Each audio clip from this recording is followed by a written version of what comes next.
Hello student, once again good morning. और आज जो अपने पास में टॉपिक है अपनी फर्स्ट बुक का बॉटनी बीएससी फोर्थ ईयर के अंदर इम्पोर्टेंट भी है, उसको ख़त्म करके आज जो अपनी बुक है इसको कंप्लीट करने वाले हैं, ताकि बाद में हम कल की डेट के अंदर बायोटेक्नोलॉजी की जो बुक है उसके इंपॉर्टेंट क्वेश्चन है उसके बारे में डिस्कस करके इस चैप्टर को फिनिश कर देंगे। Okay, let's be start. अपने पास में बेटा आज जो हम पढ़ेंगे वो अभिक्रिया है आपकी कौन सी, ए प्रकाशिक अभिक्रिया।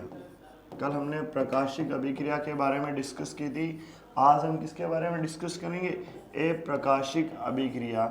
ए प्रकाशिक अभिक्रिया होती क्या भाई, ए प्रकाशिक अभिक्रिया का मतलब हो गया कि वे अभिक्रिया जो किसमें बिना लाइट या बिना लाइट का मतलब या हम बोलते हैं कि बिना प्रकाश के जो अभिक्रिया संपन्न होती है उसको हम बोलेंगे अप्रकाशिक अभिक्रिया।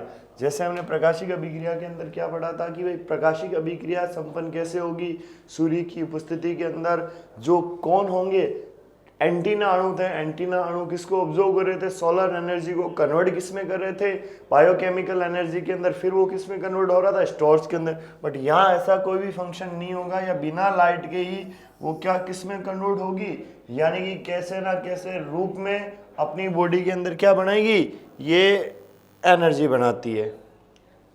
ये रहा अपना पास में अप्रकाशिक अभिक्रिया। देखो सबसे पहले लाइट में नहीं है, ये किस में नहीं है, लाइट में नहीं है, इसीलिए इसको ब्लैकमैन कहते हैं। ठीक है, इनमें जैविक क्रियाओं का अध्ययन कैल्विन ने किया था। देखो साइंटिस्ट के नाम जरूर याद रखना, इसकी खोज ब्लैकमैन ने की। पहला लॉजिक तो ये है। दूसरा लॉजिक क्या है कि भाई ये लाइट की अनुपस्थिति के अंदर होती है, इसी कारण इसको ब्लैकमैन अभिक्रिया भी कहते हैं।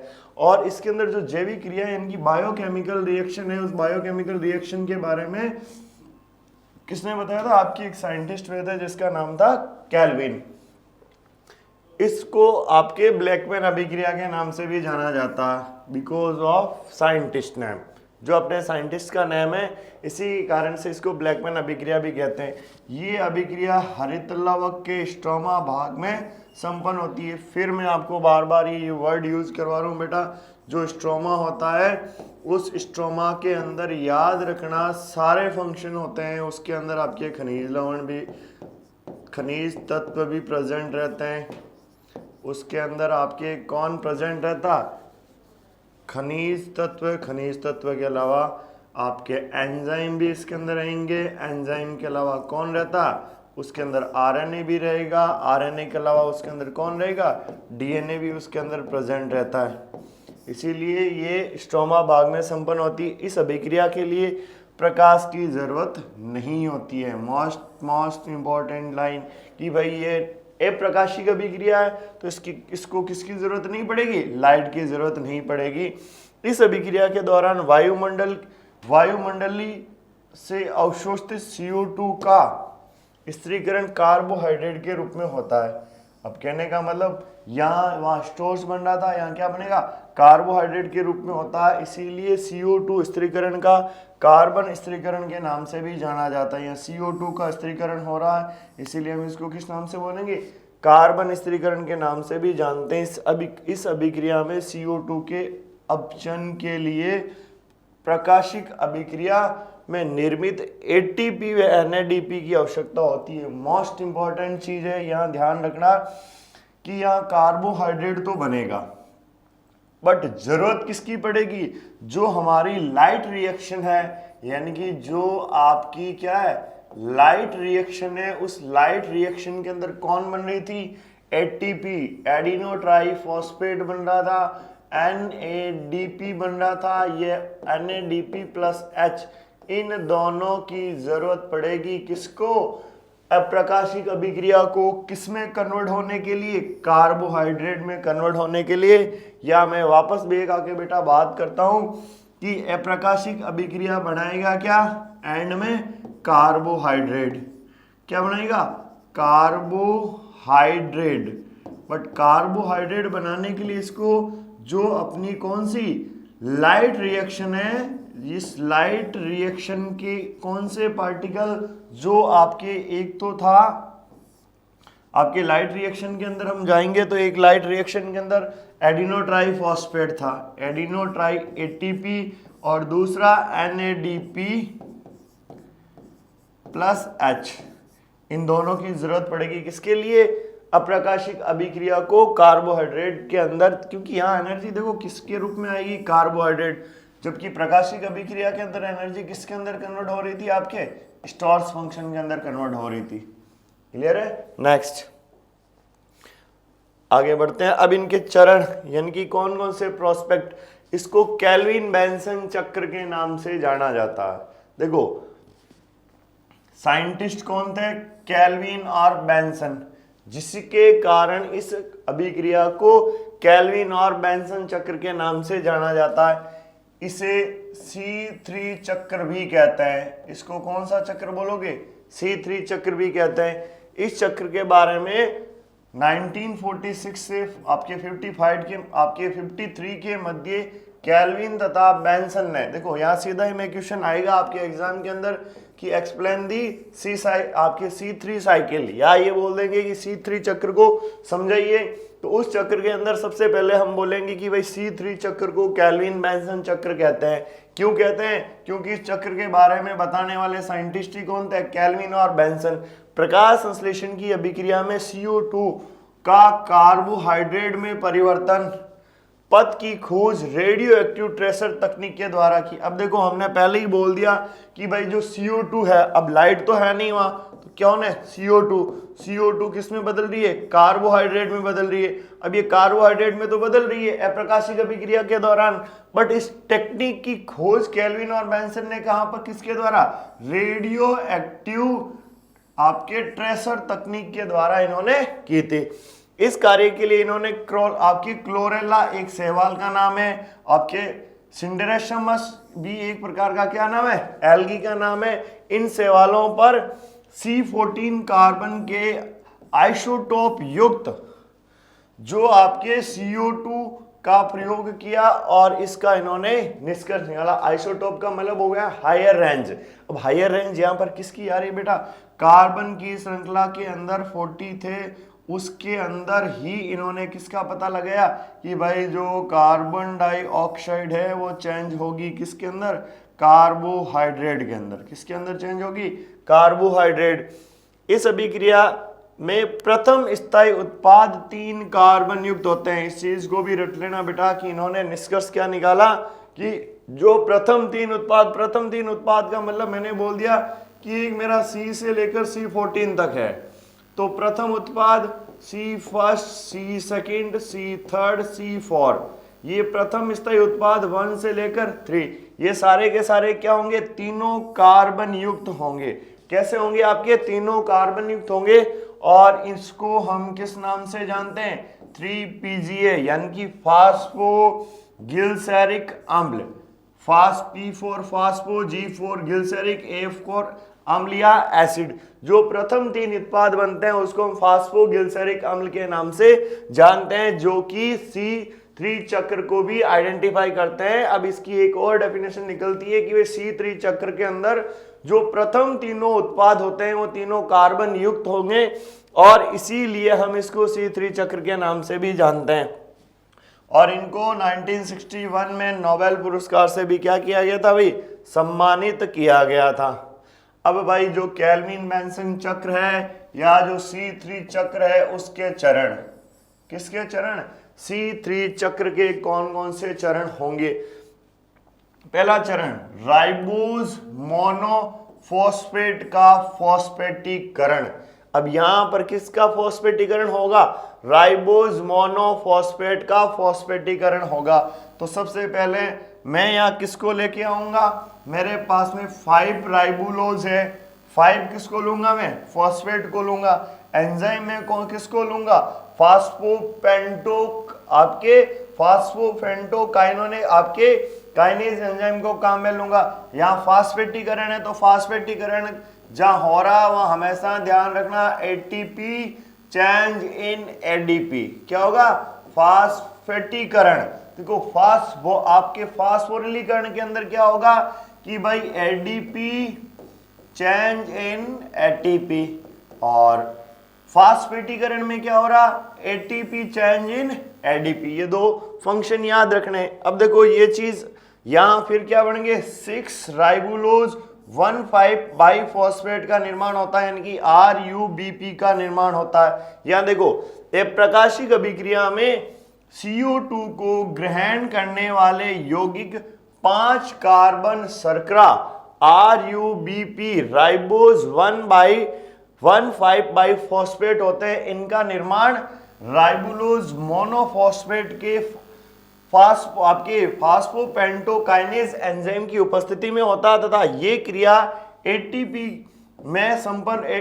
की उपस्थिति में संपन्न होती है। एक अणु ग्लूकोज के निर्माण के हेतु 6 अणु का आपकी किसके लिए, कार्बन डाइऑक्साइड के द्वारा ग्रहण कर लिए जाते हैं, और 6 अणु राइबुलोज 1 बाइफॉस्फेट की आवश्यकता होती है। देखो यहाँ वापस मैं इसको एक्सप्लेन कर रहा हूं। अपने पास में हमने किसको लिया, यहाँ 5 राइबुलोज और 5 फॉस्फेट, यानी कि 5 कार्बन युक्त शर्करा है, और हमने 5 राइबुलोज लिया और 5 किसको लिया, फॉस्फेट। एंजाइम का नाम दिया हुआ, संपन्न कहाँ हो रही है, एटीपी में, तो हमने किसको कन्वर्ट कर दिया, एटीपी के अंदर। 6 कार्बन किसके, आपके 6 अणु किसके होंगे, एटीपी के 6 किसके हो जाएंगे, यानी कि 6 अणु ये सीधे के सीधे किस में कन्वर्ट हो रहे हैं, एडीपी के अंदर।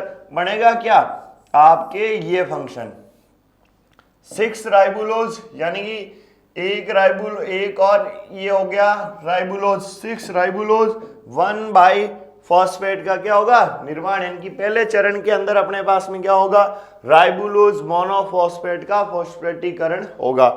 अब अपने पास में यहां पर बना क्या, इसी को हम आगे लेके जाएंगे।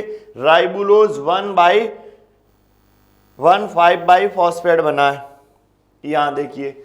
अब जो आपके पास में एंड में 6 राइबुलोज 1 बाइफॉस्फेट का अब क्या करना, अपने को कार्बोक्सीकरण करना। कार्बोक्सीकरण का मतलब भाई क्या हो गया कि यहाँ RuBP का मतलब हो गया 6 राइबुलोज 1,5 बाइफॉस्फेट। अब यहां पर प्रथम आपके फास्फोरिलीकरण से निर्मित RuBP CO2 को क्या करते हैं, ग्रहण करते हैं। किसको ग्रहण करेंगे, यानी कि ये रहा आपका RuBP।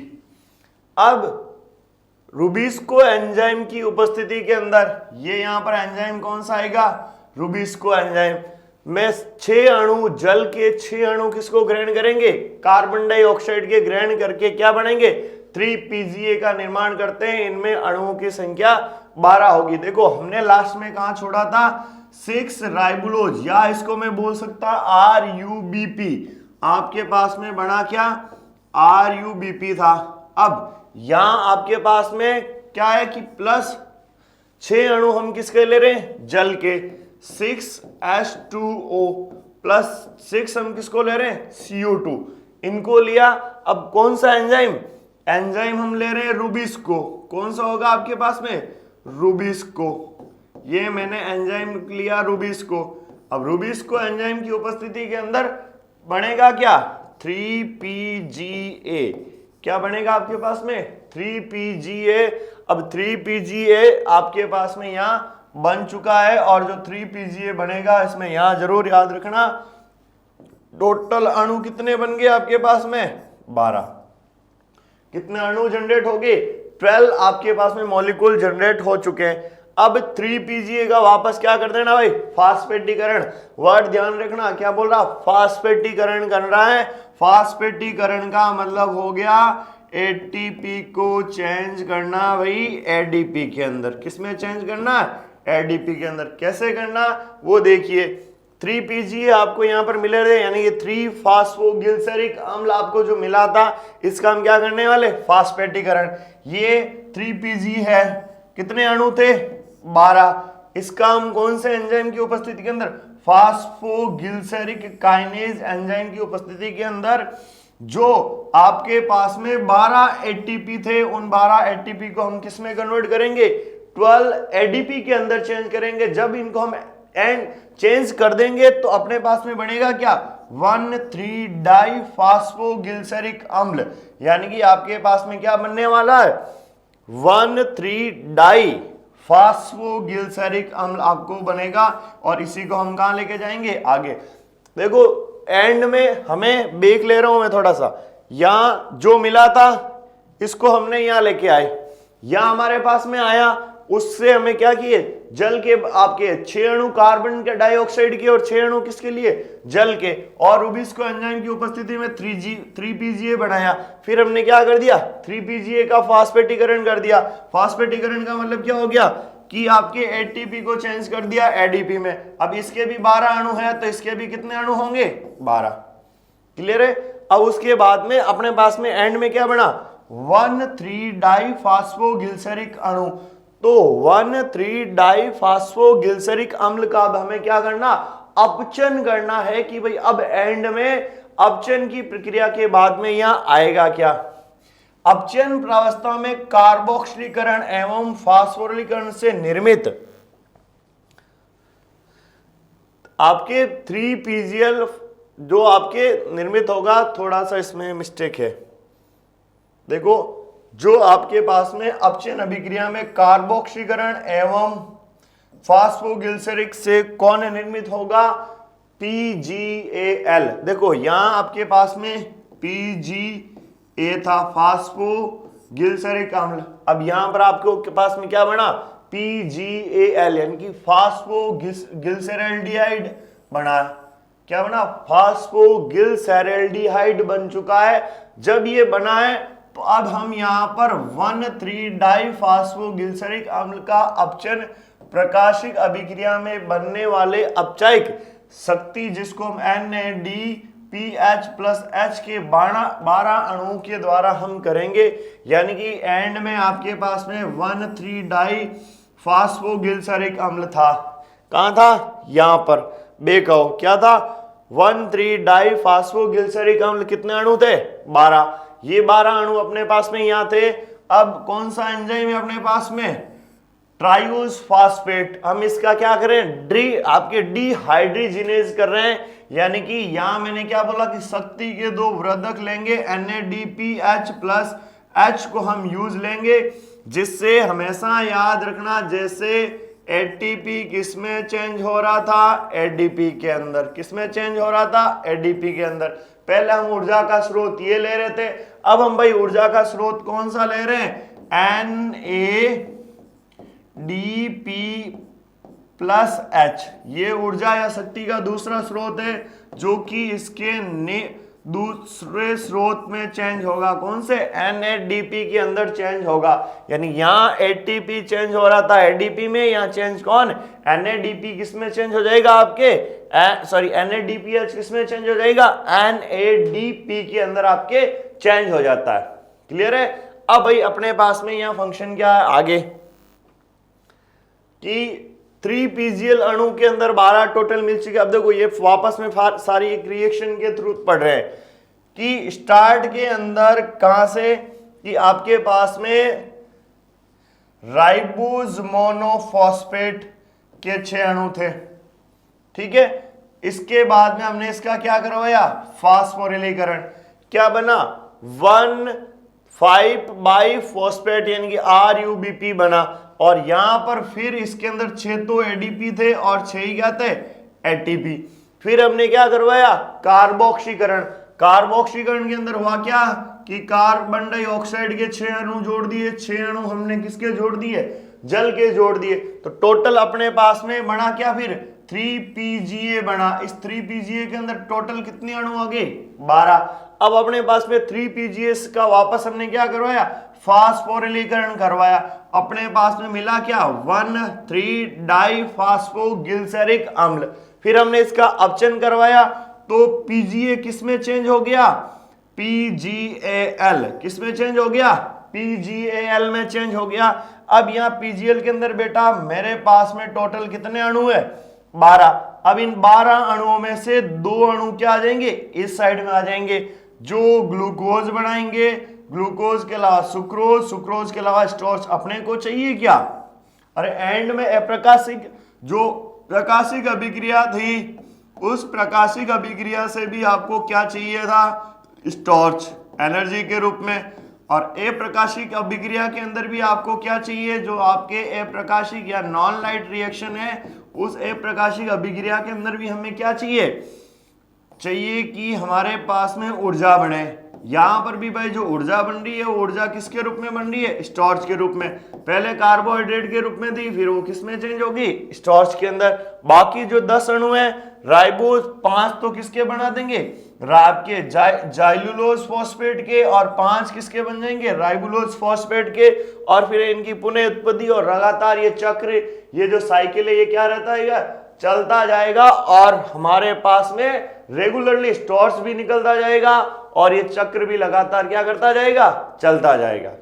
Okay done. ये अपनी कौन सी अभिक्रिया है, अप्रकाशिक अभिक्रिया है। पहले अपने पास में प्रकाशिक अभिक्रिया थी, फिर हम अप्रकाशिक अभिक्रिया को लेके आए। अप्रकाशिक अभिक्रिया के अंदर कौन से चरण को पढ़ा, C3 चक्र को पढ़ा। ये मोस्ट इंपॉर्टेंट चक्र है जो कि कौन कौन सी प्रावस्थाओं से गुजरेगा, 5 प्रावस्थाओं से गुजरेगा। सबसे पहले आपके फास्फोरिलीकरण, फिर कार्बोक्सीकरण, फिर आपके पीजीए का निर्माण, फिर वापस फास्फोरिलीकरण होगा, फिर पीजीएल का निर्माण, फिर किसका कौन निकल जाना, स्टोर्स के 2 अणु निकल जाना, 10 अणु वापस ये साइकिल चलाएंगे। जबकि लगातार ये जब तक साइकिल चलता रहेगा, जितनी बार आपके प्रकाश की अनुपस्थिति के अंदर जो प्रोसेस होगी, तो वहां पर स्टोर्स निकलने के बाद जो चक्र चलेगा वही आपका कौन सा चक्र होगा, C3 cycle. Is that clear. Next भाई, आगे अपने पास में हेक्सोज शर्करा का निर्माण। अब देखिए वो साइकिल तो चल रहा है, बट अपने पास में जो 2 साइड में अणु मिल रहे ना, कौन, स्टोर्स के, वो फंक्शन आगे कैसे चला रहे हैं। हेक्सोज शर्करा का निर्माण आपके अपचयन प्रावस्था में निर्मित 12 पीजीएल में से दोनों अणुओं का उपयोग ग्लूकोज के रूप में कर लिया जाता है, स्टोर्स के रूप में हो जाता।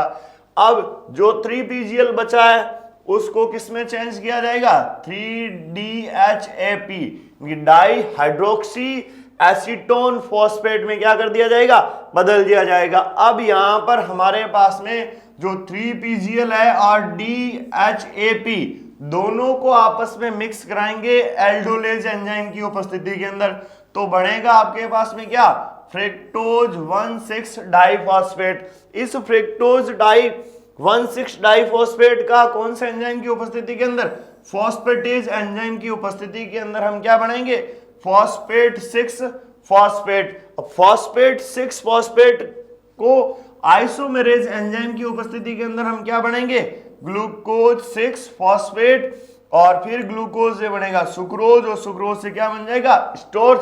और हमें क्या चाहिए था, स्टार्च ही चाहिए था, और एंड में आकर अपने पास में क्या मिल जाएगा, स्टार्च मिल जाता है, जो कि ऊर्जा का स्रोत है, जो ऊर्जा देने का कार्य करता है। अपने पास में ये सभी क्रियाएं श्वसन के ग्लाइकोलाइसिस चक्र के विपरीत क्रम में होने के कारण इसे ग्लाइकोलाइटिक उपकरण आपके उपक्रमण भी कहा जाता है। कहने का मतलब फोटोसिंथेसिस हमेशा ऑपोजिट चलेगी, किसके, जो आपका साइकिल है, कौन सा, श्वसन, यानी कि आपके ये पादपों के अंदर जो श्वसन क्रिया होती है। नेक्स्ट, अब पुनर्योजन। पुनर्योजन का मतलब भाई 2 तो मिल गए, टोटल आपके पास में 12 अणु थे, 12 अणु में से 2 अणु बाहर निकल गए। इन्होंने किसका निर्माण कर दिया, स्टोर्स का। बचे कितने अणु आपके पास में, 10। ये 10 अणु वापस जाकर कौन सा साइकिल चलाएंगे, C3 साइकिल को चलाएंगे, यानी कि पुनर्योजन होगा। अब पुनर्योजन के अंदर वही कैल्विन बेसिन चक्र, प्रारंभ में 6 अणु राइबोज 6 अणु राइबुलोज बाइफॉस्फेट वायुमंडल से 6CO2 अणु को ग्रहण करके 12 फास्फोग्लिसरिक अम्ल पीजीए बनाते हैं। और कहने का मतलब वही सारी प्रोसीजर वापस क्या चलती जाएगी, जो पहले थी कि सबसे पहले एक फास्फोरिलीकरण होगा, फिर कार्बोक्सीकरण होगा, फिर 3PGA का निर्माण होगा, फिर 3PGL का निर्माण होगा, फिर वापस 2 अणु निकल जाएंगे, 2 अणु के बाद में 10 अणु आगे चले जाएंगे, 2 अणु जाकर ग्लूकोज का निर्माण करेंगे। तो ये साइड में साइकिल चलता रहेगा और सेकंड के अंदर अपने पास में ये प्रोसीजर आती रहेगी।